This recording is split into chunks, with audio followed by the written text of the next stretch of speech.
पर्यावरण संरक्षण के मद्देनजर राष्ट्रीय स्वयंसेवक संघ अब देश भर में पेड़ और पानी के संरक्षण और पॉलिथीन उन्मूलन की चल रही मुहिम को धार देगा।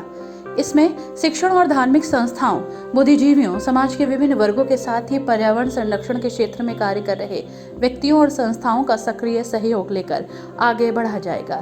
दरअसल संघ की पर्यावरण संरक्षण गतिविधि के यहाँ चल रही अखिल भारतीय स्तर की बैठक में इस बात पर जोर दिया गया। आपको बता दें कि सिविल लाइंस स्थित पंचायत भवन सभागार में कार्यक्रम आयोजित किया गया, जिसमें मुख्य अतिथि के रूप में डीआईजी शलभ माथुर और मुख्य वक्ता के रूप में आरएसएस के राष्ट्रीय सह संयोजक पर्यावरण संरक्षक गतिविधि राकेश जैन उपस्थित रहे। सामने जरूर करूंगा और 5 घटनाएं आपके सामने रखता हूं। ज्यादातर लोगों को वो घटनाएं मालूम है, केवल उनका पुनर्स्मरण आपके सामने कराऊंगा। तो मैं पूछता भी हूं, थोड़ा आप लोग बताते भी जाइए। तो 16 जून 2013 को देश में एक बहुत बड़ी घटना हुई पर्यावरण की दृष्टि से। 16 जून 2013 किसको जानकारी है? अच्छा, आपको है, आप बताओ। जिसमें पानी की 50-55 फुट ऊंची लहर केदारनाथ मंदिर के पीछे से आई।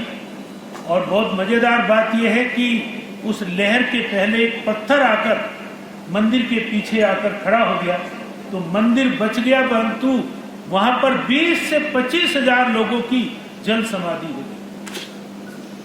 पर्यावरण के लोग बड़े चिंतित हुए, इतनी बड़ी घटना क्यों हुई? तो 3 प्रमुख कारण ध्यान में आए। पहली बात कि पेड़ों का अंधाधुंध कटान। हम जानते हैं कि पेड़ों की जो जड़ें हैं वो मिट्टी को पकड़ कर रखती है। दूसरा कारण, सड़कों का बेतरतीब निर्माण। जहां जरूरत नहीं है वहां भी सड़कें बन रही हैं, उनको बनाने के लिए पेड़ भी काटे जा रहे हैं। और रोड रोलर जब तक नहीं चलेगा तब तक सड़क कैसे बनेगी? फिर जगह जगह बिना किसी बहुत लंबी योजना के बांधों का निर्माण। मैंने एक पुस्तक पढ़ी थी अंग्रेजी की, उसका शीर्षक था स्मॉल इज ब्यूटीफुल। छोटी चीज बनाइए तो कम हानि में जल्दी काम होगा, कम खर्चे में होगा। सन 67 में उत्तराखंड के अंदर 66 में टिहरी डैम की योजना बनी। इतना बड़ा डैम बनना था तो 40 साल तो उसकी अनुमति मिलने में ही लगे। इसके कारण उसका खर्चा भी बढ़ गया। ये ठीक अलग बात है कि उसमें इतनी बिजली पैदा हुई कि बांध पूरा चलने के बाद अगले 9 महीने में ही उसका पूरा खर्चा उससे निकल गया। इतनी बिजली पैदा हुई, परंतु बहुत सारे नगर उसके अंदर ध्वस्त हो गए।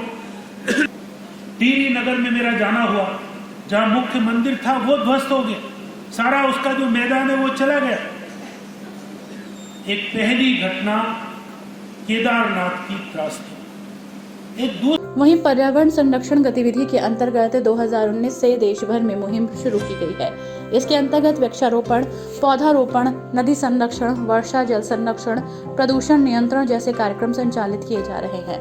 इस दौरान संघ की पर्यावरण गतिविधि के सह संयोजक राकेश जैन ने कहा कि प्राकृतिक संसाधनों का सही ढंग से उपयोग और संरक्षण हर व्यक्ति की जिम्मेदारी है। इसके लिए आमजन को जागरूक करना होगा। संरक्षण समिति के द्वारा ये कार्यक्रम किया गया पर्यावरण को बचाने के लिए, पेड़ पौधे लगाने के लिए। और इसमें मुख्य वक्ता के रूप में माननीय राष्ट्रीय सह संयोजक पर्यावरण गतिविधि माननीय राकेश जैन जी मुख्य वक्ता रहे और मुख्य अतिथि के रूप में डीआईजी साहब शलभ माथुर जी रहे। बाकी वो बहुत सारे लोग शहर के गणमान्य व्यक्ति उपस्थित हैं। और पर्यावरण को बचाने के लिए, जिससे पेड़ पौधे ज़्यादा लगेंगे तो ऑक्सीजन की कमी नहीं होगी। जैसे आपने कोरोना काल में देखा, ऑक्सीजन की इतनी कमी थी, सिलेंडरों की मारामारी थी ऑक्सीजन के, लेकिन फिर भी लोगों ने तड़प कर जान दी अपनी।